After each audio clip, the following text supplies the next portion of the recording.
Hey everyone, it's Mike Shuddy with Horse Racing Nation and co-author of the 2012 Breeders' Cup Super Screener. I'm so pumped, I hope you are too. We're only days away from, no question about it, the two greatest days in horse racing. That's right, it's the 29th running of the Breeders' Cup, and we're here to help you once again with the Super Screener so we can put you on to the potential score of a lifetime. We've got another year's worth of data. We've updated our Super Screener rules so you can have the best shot at a successful weekend come November 2nd and 3rd at Santa Anita. Now, last year, if you remember, the Super Screener tabbed winners Secret Circle, Stephanie's Kitten, My Miss Aurelia, Royal Delta, St. Nicholas Abbey. But more important, it also took a stand, a very controversial stand, against some very popular marquee low-priced horses like Uncle Mo, Turbulent Descent, The Factor, Big Drama, Euro Ears. These were the horses that were tabbed as fans as top favorites, but yet none of them, not a single one of them, hit the superfecta. If you want to see that video, just send us a note at mail@horseracingnation.com and we'll go ahead and send you the link for that. I also shared with you the top 5 of 10 Super Screener criteria for conquering the Classic. We have that video ready for you as well. Go to mail@horseracingnation.com. We'll send that too. This year, I'm going to share with you 5 killer Super Screener separators that not only help us pick the winners in a race, but more importantly, help us identify those vulnerable favorites that just don't have a shot. But before we do that, let's quickly review why the Super Screener methodology is so powerful. Alex Zito and I have studied over 40 handicapping variables across 1,500 plus horses that have run in the last 14 years of Breeders' Cup races. And what we have found is startling. First, we try to answer these questions. Number 1, what Super Screener criteria separates winners from losers? But of course, more importantly, we want to understand what is that criteria that helps us isolate and eliminate those very vulnerable but very popular low-priced big-name favorites.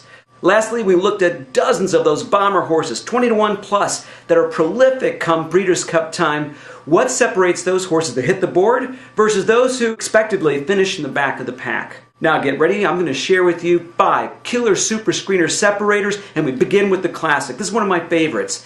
A horse that has had a 5-week layoff since its last prep, or 5 weeks off before that last prep. Tab that one is very key. Super separator here.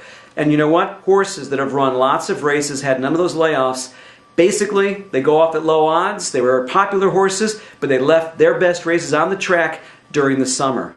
Now let's take a look at the second one. This one is the mile race. I call this one the I'm tired. In this one, if a horse has run 5 or more races without a break, that's a big elimination. There have been so many short-priced horses over the last 14 years. Very, very key eliminator. Even Court Vision met this criteria, had a long layoff before winning that mile last year at huge odds. Number 3, this is for the sprint race. I call this one the 13 up and down. That's right. A lifetime top in this race, in that last prep, is actually a positive sign. However, if you've got a spread of 13 or more points in the BRIS speed rating between those last 2 prep races, that is an absolute win killer. Over 86% of the horses that have won this race have avoided the 13-point swing. And you know, just last year, Big Drama and Euro Ears, they had 13-plus point swings, and look what happened. They finished at the very bottom of the pack. Number 4, for the filly and mare sprint, I call this one the top and flop. In this race, unlike the sprint, if you had a lifetime top, that is an absolute elimination for the fillies and mares. In the 5 runnings of this race, 3 favorites have failed on this criteria and missed the win spot. That included last year's 8-to-5 favorite, Turbulent Descent. Now the last race we'll take a look at is the Turf Sprint. There have only been 4 runnings of this race, but amazingly, there have been 12 horses that are either 3 years old or 7 plus. None of those horses have hit the board. In addition, there have been about 9, maybe even 10 fillies and mares that have run this race. Again, none of those have managed to hit the win or the exacta spot. Very powerful eliminators in this race stick to the 4- and 5-year-old males in this very interesting race.